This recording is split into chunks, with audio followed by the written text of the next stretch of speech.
Hey guys what's up. तो कैसे हैं आप सब लोग। Welcome back to your own channel study more with Deepak Yadav. Welcome to the daily Hindu news and editorial analysis of 3 July 2020। तो guys आज है 3 जुलाई 2020 और है फ्राइडे। देखेंगे आज का the Hindu complete newspaper. The Hindu complete newspaper को एनालाइज करेंगे from the view point of UPSC and other various competitive exams.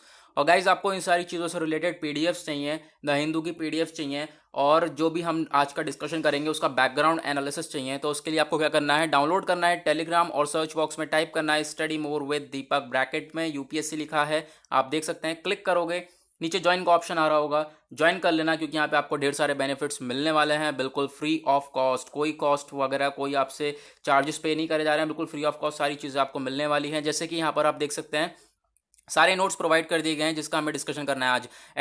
यहाँ पर अटॉर्नी जनरल ऑफ इंडिया का डिस्कशन करना है, इन सारी चीज़ों का डिस्कशन करना है। तो आज हमें पहले से ही नोट्स प्रोवाइड कर दिए गए हैं, तो गाइज यहाँ पर जाके ज्वाइन कर लेना। साथ ही साथ यहाँ पे हम लोगों के चैनल पर जो है द हिंदू के बाद पीआईबी एनालिसिस भी आता है। पीआईबी एनालिसिस के बाद जितने भी एनसीईआरटीज़ वगैरह होती हैं और स्टैटिक बुक्स हैं उनकी आप लेक्चर्स अपलोड होते रहते हैं, यानी कि आपको सारा का सारा study material related to UPSC एक ही जगह पर प्रोवाइड कर दिया जाता है। तो जाकर ज्वाइन कर लेना टेलीग्राम चैनल। और अभी तक चैनल को सब्सक्राइब नहीं किया है तो नीचे रेड कलर का सुंदर सा बटन आ रहा होगा, सब्सक्राइब का बटन आ रहा होगा, ठोक दो उसे।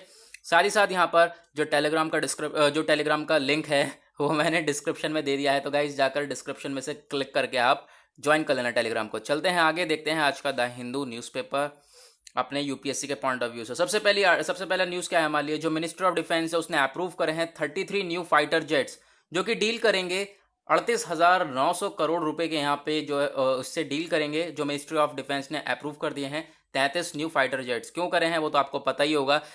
सिचुएशन ही ऐसी बन रही है, काफ़ी ज़्यादा ख़राब चल रही है। हमारे जो नेबर्स हैं, नेबर कंट्रीज़ हैं, उनके साथ देख सकते हो आपकी पाकिस्तान से सिचुएशन सही रहती नहीं है, चाइना से भी ऐसी हो गई है, आजकल नेपाल से भी ऐसी है। और गाइज यहाँ पर ऐसे ही सिचुएशन चल रही है सारी चीज़ों से, इस वजह से हमें ज़रूरत ही पड़ रही है इन चीज़ों की, ये स्टेप उठाने के लिए। तो बढ़ते हैं आगे और देखते हैं क्या है हमारे लिए इम्पॉर्टेंट। काफ़ी सारी चीज़ें हैं जो कि इंटरेस्टिंग हैं, आज हमें डिस्कशन करना है उनका। सबसे पहली चीज़ यहाँ पर आपको ये बता दें, जो डायरेक्टरेट ऑफ एजुकेशन है उन्होंने क्या लॉन्च किया है, एक प्लान लॉन्च करा है जिससे कि रिड्यूस करा जाएगा जो एकेडमिक लॉस हो रहा है स्टूडेंट्स के लिए, उसको रिड्यूस करा जाएगा। उसकी पढ़ाई का जो लॉस हो रहा है बच्चे का, वो कैसे हम लोग रिड्यूस कर सकते हैं, यहाँ पर इन्होंने डायरेक्टरेट ऑफ एजुकेशन ने बताया है। स्टेप बाय स्टेप प्रोसेस है, जैसे कि यहाँ पे क्लास केजी से लेकर एलकेजी से लेकर क्लास 10 तक, ठीक है वो। और यहाँ पर क्लास 10 तक क्या होगा, व्हाट्सएप ग्रुप पे जैसे कि टीचर्स वगैरह हैं कुछ चीज़ें वर्कशीट्स वगैरह सेंड कर देंगे, उसको बच्चे कंप्लीट करेंगे, ठीक है। वर्कशीट्स वगैरह व्हाट्सएप ग्रुप पे सेंड कर दी जाएगी। साथ ही साथ यहाँ पे और क्या चीज़ें हो सकती हैं, जो व्हाट्सएप ग्रुप पे अगर नहीं होगा, जो इनके पास एक्सेस नहीं है व्हाट्सएप ग्रुप पे, तो वो क्या कर सकते हैं, मतलब स्कूल से क्या कर सकते हैं, प्रोवाइड करा सकते हैं बच्चे को वीकली वर्कशीट, यानी कि पूरे हफ्ते की जो वर्कशीट्स प्रोवाइड करा दें। और जो पेरेंट्स जाकर ले आएँ, पेरेंट्स जो हैं वो सिर्फ जाएंगे स्कूल में जाके लेके आएंगे फिजिकल डिस्टेंसिंग को मेंटेन करते हुए, ठीक है। उसके बाद क्लास 12 वालों के लिए क्या है, क्लास 12 वालों को कहा गया है ऑनलाइन क्लासेस जो होंगी वो स्टार्ट होंगी नेक्स्ट वीक से। और क्या चीज़ें हो सकती हैं क्लास 12 वालों के लिए, जो डाउट्स वगैरह होंगे वो व्हाट्सअप पे या फिर फ़ोन कॉल पे ये सारी चीज़ें डाउट्स वगैरह को क्लियर करा जाएगा, ठीक है। ये हमारी डायरेक्टरेट ऑफ एजुकेशन की तरफ से न्यूज़ है, बतानी ज़रूरी थी। उसके बाद और क्या इंपॉर्टेंट न्यूज़ है, चलते हैं आगे और देखेंगे अपने लिए इंपॉर्टेंट न्यूज़। सबसे पहले आ जाते हैं एडिटोरियल पे काफ़ी ज़्यादा इंपॉर्टेंट न्यूज़, आप देख ही सकते हैं कितने ज़्यादा सजा धजा रखा है एडिटोरियल को। तो पेज नंबर 6 होता है एडिटोरियल हमारे लिए इंपॉर्टेंट। एडिटोरियल जो है वो मेंस के पॉइंट ऑफ व्यू से इंपॉर्टेंट होता है, साथ ही साथ प्रीलिम्स के भी पॉइंट ऑफ व्यू से होता है, मैं नहीं कह रहा ऐसा कि नहीं होता, ठीक है। लेकिन जो बाकी न्यूज़ होती हैं न्यूज़पेपर में वो काफ़ी ज़्यादा इंपॉर्टेंट होती हैं प्रीलिम्स के पॉइंट ऑफ व्यू से। तो गाइज पूरा पेपर हम लोग कवर करते हैं प्रीलिम्स और मेंस के पॉइंट ऑफ व्यू से, ताकि हम पूरे कंप्लीट पेपर को एनालाइज इसलिए इसी वजह से यहाँ पर करा जाता है। तो सबसे पहले यहाँ पर देखते हैं आर्टिकल कोर्स कॉन्ट्रैक्शन। यहाँ पे क्या हो रहा है कि जो आपको पता ही है कोविड-19 की सिचुएशन चल रही है, कोविड-19 इन्फेक्शन फैलता ही जा रहा है, उसको देखते हुए जो हमारा क्या है, पेंडेमिक तो बढ़ ही रहा है, साथ ही साथ जो इकॉनमी है पेंडेमिक की वजह से इकोनॉमिक जो है इकॉनमी है हमारी, अर्थशास्त्र है वो बहुत ज़्यादा डाउन हो गई है, बहुत ज़्यादा गिर चुकी है। इस पैंडेमिक की वजह से। तो हम लोगों को फोकस करना है दोनों ही चीज़ों के ऊपर, यानी कि अभी आप देख रहे होंगे सबसे ज़्यादा फोकस कहाँ पे जा रहा है, पैंडेमिक के ऊपर, इस वैक्सीन्स के ऊपर, इन सारी चीज़ों के ऊपर ध्यान जो देना है वो हम दोनों चीज़ों के ऊपर देना है, पैंडेमिक के साथ साथ इकोनॉमी के ऊपर, दोनों के ऊपर ध्यान देना है। देखोगे आप थोड़ी बहुत जो है एग्जाम्पल्स दे रखे हैं, जो इकोनॉमी है वो किस तरीके से डाउन हुई है, श्रिंक हो गई है 23.4%, और जो ये सेक्टर्स हैं वो यहाँ पर बताए गए हैं, जैसे कि स्टील सीमेंट सेक्टर हो गए 48.4% से डिक्लाइन हो गया, स्लम्प हो गया, 22.4% से सीमेंट सेक्टर डिक्लाइन हो गया, और रिफाइनरी प्रोडक्ट्स जो हैं वो डिक्लाइन हो गए। उसके बाद क्या चीज़ें यहाँ पर और भी चीज़ें देख ही सकते हो आप, वेहिकुलर मूवमेंट्स, ये सारी चीज़ें, ऑटोमोबाइल की डिमांड्स वगैरह, ये सारी चीज़ें क्या हो गए, क्या हो गई, सब जो डिक्लाइन हो गई हैं, सब बहुत ज़्यादा कम हो गई हैं, क्योंकि आप पेंडेमिक की वजह से, फिर लॉकडाउन हुआ उसकी वजह से, और फिर अब लोगों के पास इतना पैसा है भी नहीं, उसकी वजह से यहाँ पर सारी चीज़ों की जो डिमांड है वो कम हो गई। अब जब डिमांड ही नहीं होगी तो सप्लाई कैसे होगी? अब जब मान लो डिमांड ही नहीं है तो सप्लाई क्या करेंगे हम?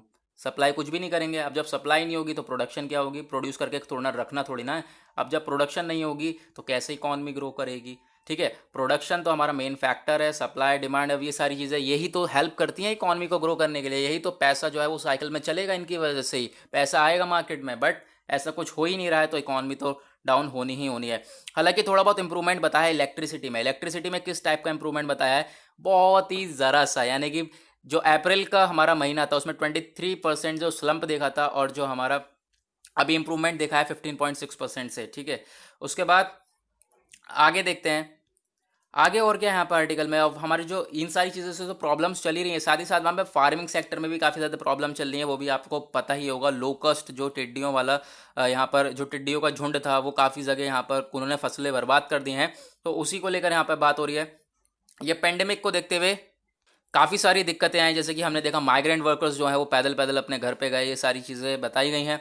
उसके बाद डेंजर देखा है फार्म सेक्टर पे। फार्म सेक्टर पे किस तरीके का हम लोगों ने खतरा है, खासकर वेस्टर्न, सेंट्रल और नॉर्थर्न इंडिया में। यहाँ पर जो लोकस्ट स्वाम है, जैसे कि मैंने बताया, टिड्डियों का जो झुंड है उससे काफ़ी ज़्यादा खतरा है।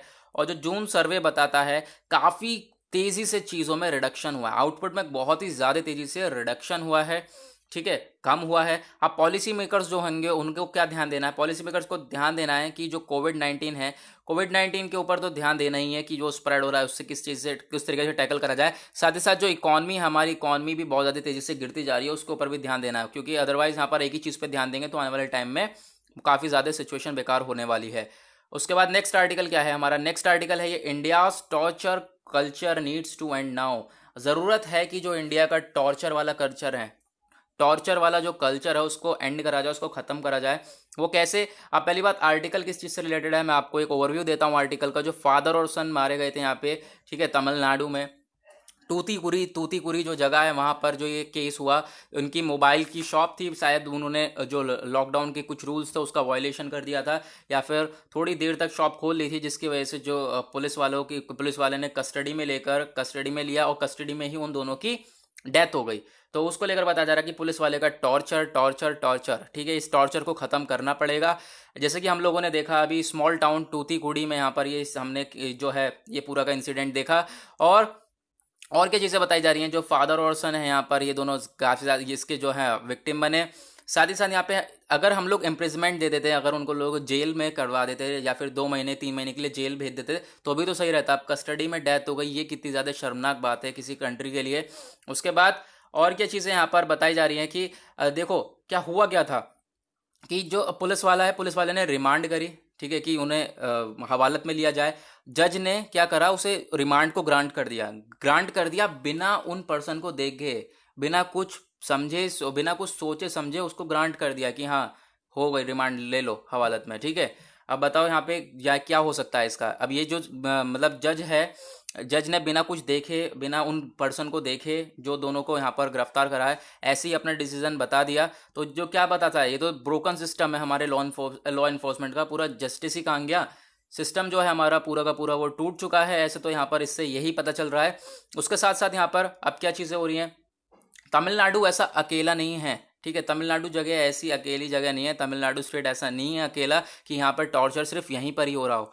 टॉर्चर जो है पूरी ऑल ओवर द कंट्री में हो रहा है। तो यहाँ पर ये जो है integral part of police culture बन गया है।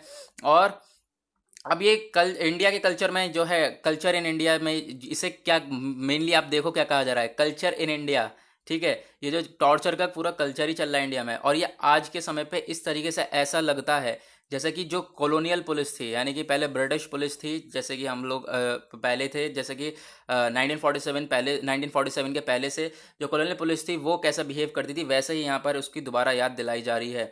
उसके बाद जो परवेसिवनेस है पुलिस टॉर्चर की, यानी कि जो परवेसिवनेस मतलब होता है एवरीवेयर, यानी कि सभी जगह पुलिस टॉर्चर होता है। अब इसके जो हम अच्छी तरीके से इसको अंडरस्टैंड कर पाएंगे वो किस तरीके से, काफ़ी सारी रिपोर्ट्स हैं वो बताती हैं, जो कि एनजीओज के द्वारा रिपोर्ट्स बनाई गई हैं, ठीक है, including by the Asian centre of human rights.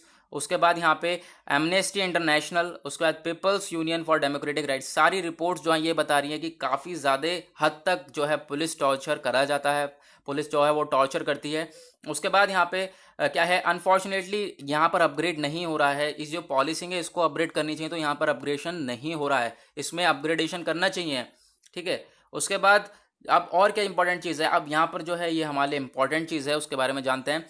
अब ऑफिशियल पोजीशन बताई जा रही है, यानी कि 2017 में भी ऐसा टॉर्चर हुआ था इंडिया में, तो यहाँ पर क्या करा अटॉर्नी जनरल, ठीक है, अटॉर्नी जनरल ऑफ इंडिया, इन्होंने अपनी जो स्पीच दी थी जेनेवा में, जेनेवा में यूनाइटेड नेशन, कहाँ पर, जेनेवा में, at the country universal periodic review at the United nation human right council, यहाँ पर उन्होंने अपनी जो स्पीच दी थी, तो उसमें क्या बताया था कि गांधी जी और बुद्धा का यहाँ पे कुछ पाथ्स बताए थे। जैसे गांधी जी जो इंडिया जो है वो बिलीव करता है, विश्वास रखता है पीस और नॉन वायलेंस में, शांत में और नॉन वायलेंस में यहाँ पे बिलीव रखता है, लेकिन ऐसा कुछ हो नहीं रहा, जो कल्चर है वो काफ़ी ज़्यादा हद तक बेकार होता आ रहा है। अब अटॉर्नी जनरल का नाम ही आया है, तो अटॉर्नी जनरल ऑफ इंडिया के बारे में काफ़ी सारी बातें हैं जिनको हमें जानना है, तो चलते हैं टेलीग्राम पर अटॉर्नी जनरल के ऑफ इंडिया के बारे में सारे नोट्स आपको दे दिए गए हैं, ये इंपॉर्टेंट भी है हमारे GS2 के पॉइंट ऑफ व्यू से, ठीक है।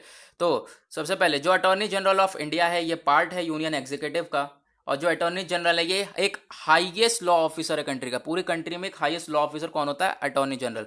अब आर्टिकल 76 जो कॉन्स्टिट्यूशन का, हमारे संविधान का आर्टिकल 76 है, वो प्रोवाइड करता है office of AG of India, attorney general के वो कौन प्रोवाइड करता है, आर्टिकल 76 कॉन्स्टिट्यूशन का। अब इसका अपॉइंटमेंट और एलिजिबिलिटी क्या होती है, इसको अपॉइंट कैसे करें, जो है हमारे AG को, अटॉर्नी जनरल को, अटॉर्नी जनरल जो अपॉइंट करा जाता है प्रेसिडेंट ऑफ इंडिया के द्वारा, यहाँ पे जो है प्रेसिडेंट ऑफ इंडिया के द्वारा अपॉइंट करा जाता है। एडवाइस कौन देता है, गवर्नमेंट एडवाइस देती है।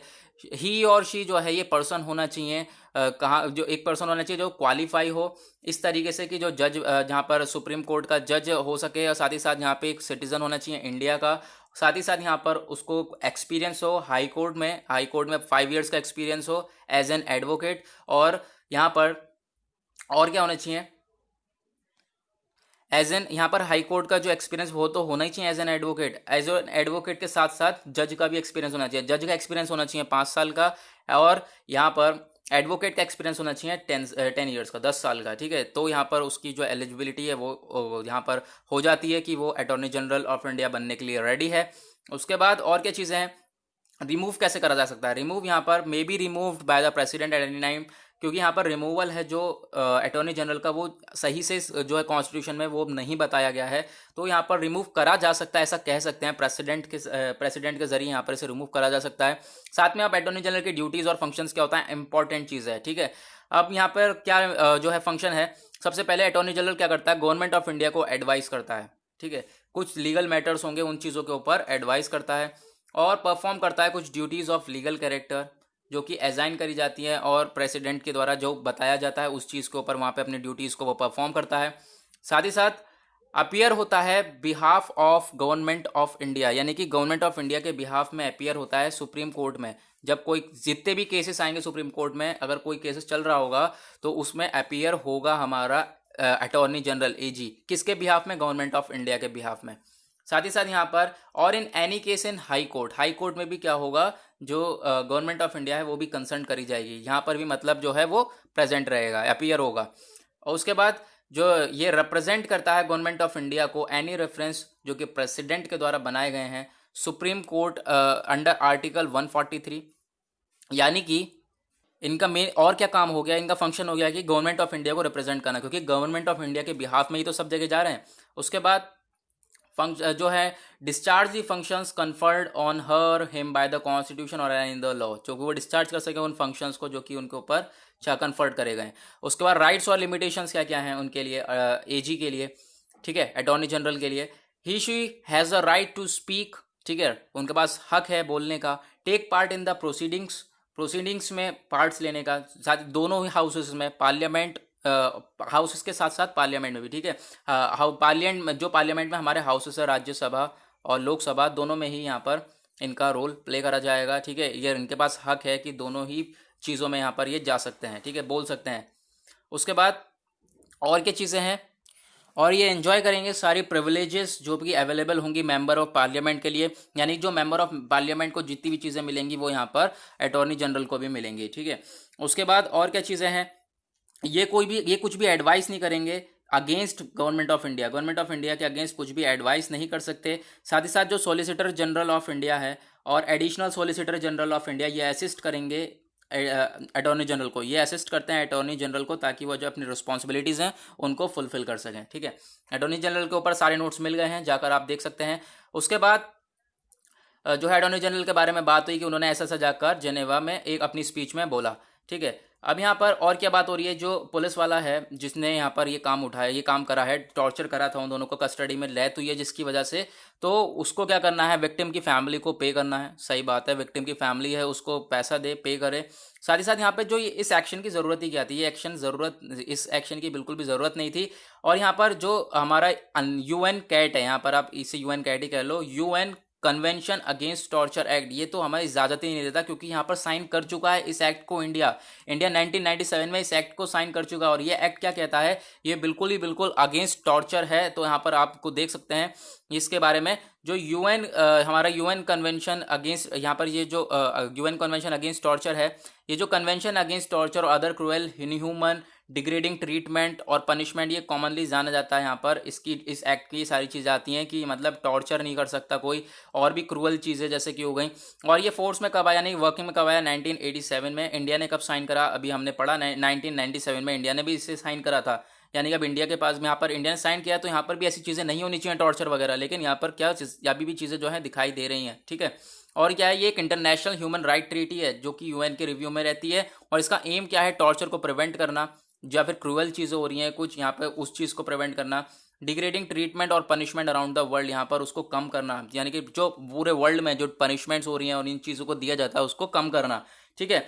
तो ध्यान यही था कि टॉर्चर ना करा जाए इतना, लेकिन फिर भी यहाँ पर स्टेप उठाया जा रहा है। हालांकि जो इंडिया है वो साइन कर चुका है, और पहले भी कुछ ऐसे केसेस आए हैं, जैसे आप देख सकते हो फ्रैंकिस कोरली मिलिन versus union territory of Delhi, ऐसे केसेस है जहाँ पर कोर्ट ने बताया है कि जो हमारा UN कैट है ये बताता है कि टॉर्चर वगैरह नहीं करा जाएगा किसी को भी, ठीक है।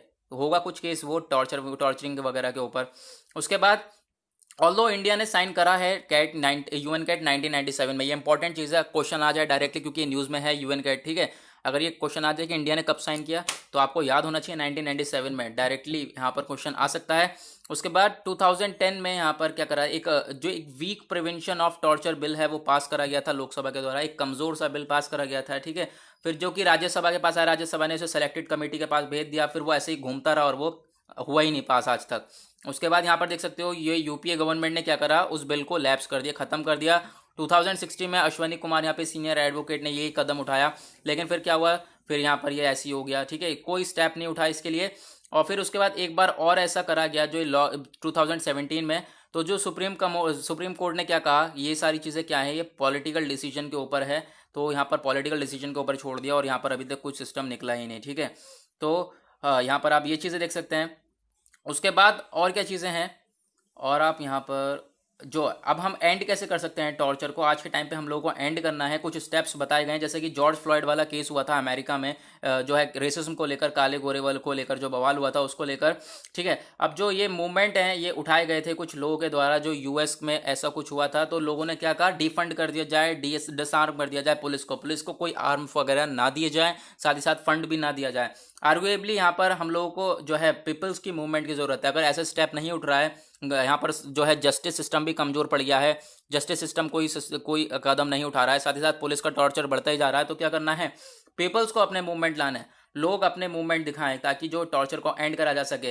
और वो मूवमेंट कैसे दिखा सकते हैं, यहाँ पर आप देख सकते हैं, only people can rise up against this practice, जो पीपल हैं वही लोग सिर्फ और सिर्फ इसके अगेंस्ट खड़े हो सकते हैं, जैसे कि बार, मीडिया, सिविल सोसाइटी, और ये सारे स्टूडेंट्स, ये सारे ग्रुप्स में जो है ये खड़े हो सकते हैं और यहाँ पर कह सकते हैं कि हम लोगों को we want to see the change, यानी कि हम लोगों को देखना है कि चीज़ें जो हैं वो बदलें।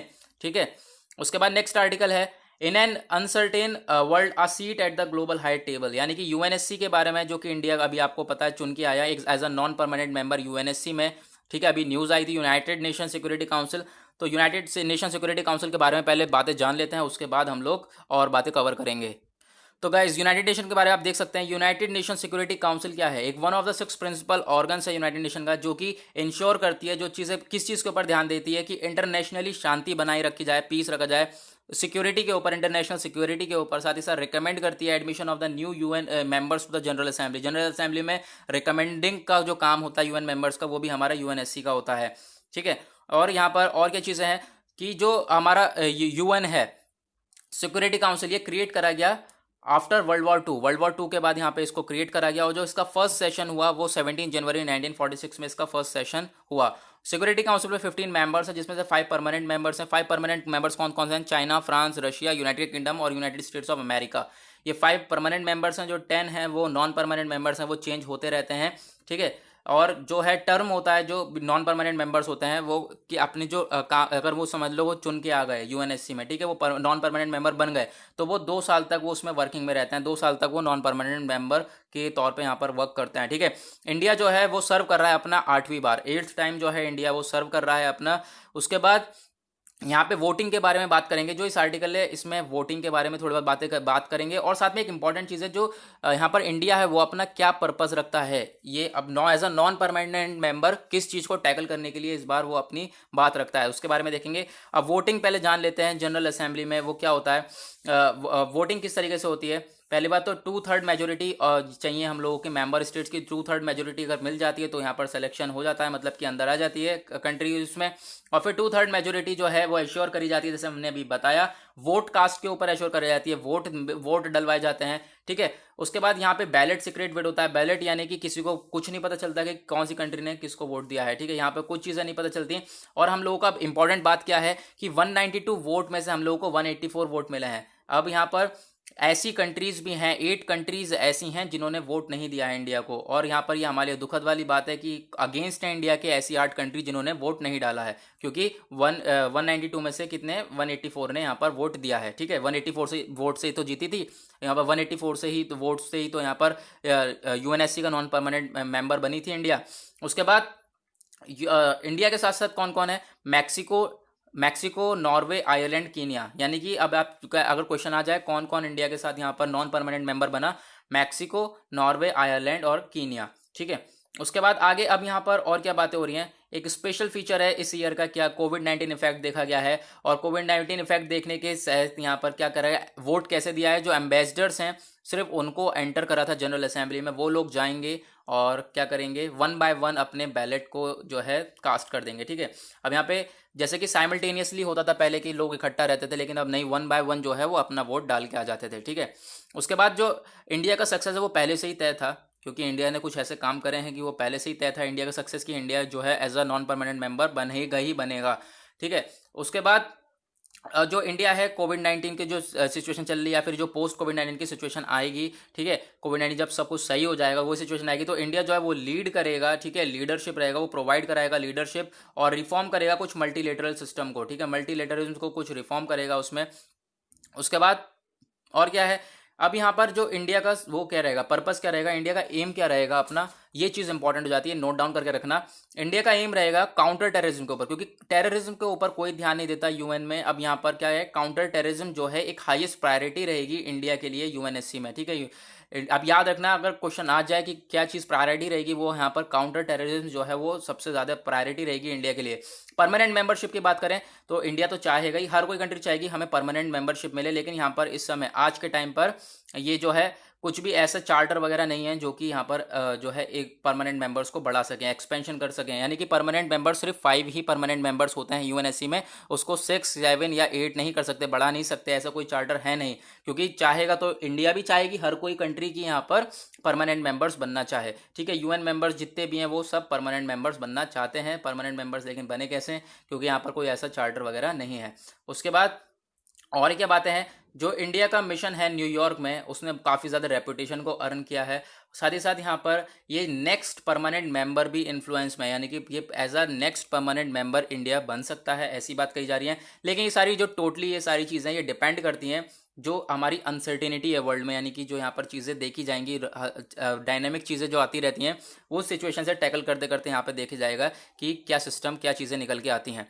उसके बाद नेक्स्ट आर्टिकल है स्टेइंग अलर्ट। जो फोकस देखा गया है कोविड-19 के ऊपर, वो ये कहा गया है जो है कोविड-19 के ऊपर तो फोकस कर ही रहे हैं, लेकिन हम लोगों को और भी अदर डिजीज के ऊपर फोकस करना पड़ेगा। ये हमारा जो है इंटीग्रेटेड डिजीज सर्विलेंस प्रोग्राम जो है IDSP, ये बैकबोन कहा जाता है इंडिया डिजीज को जो मॉनिटर करता है। इसका ये यहाँ पर ये कहना है कि आर्टिकल में जो इसकी वेबसाइट है, इसकी वेबसाइट पर जो मार्च 16 से मार्च 22 तारीख तक की जो चीज़ें वो प्रोवाइड करी गई हैं, और इसका काम क्या है कि जितने भी आउटब्रेक्स आते हैं, जितनी भी डिजीज आती हैं, उनको चीज़ों को सबको अलर्ट करना। ठीक है, अब यहाँ पर इसको मार्च 16 से 22 तक पे मतलब जो चीज़ें अपनी वेबसाइट पर डाल रखी है। इसका मतलब क्या उठता है? इसका मतलब उठता है कि यहाँ पर कोरोना वायरस पे ध्यान दे रखा है और चीज़ों पे ध्यान दे ही नहीं रखा है। तो ऐसा नहीं करना है, और भी जो डिजीज़ है उनके ऊपर ध्यान देना है।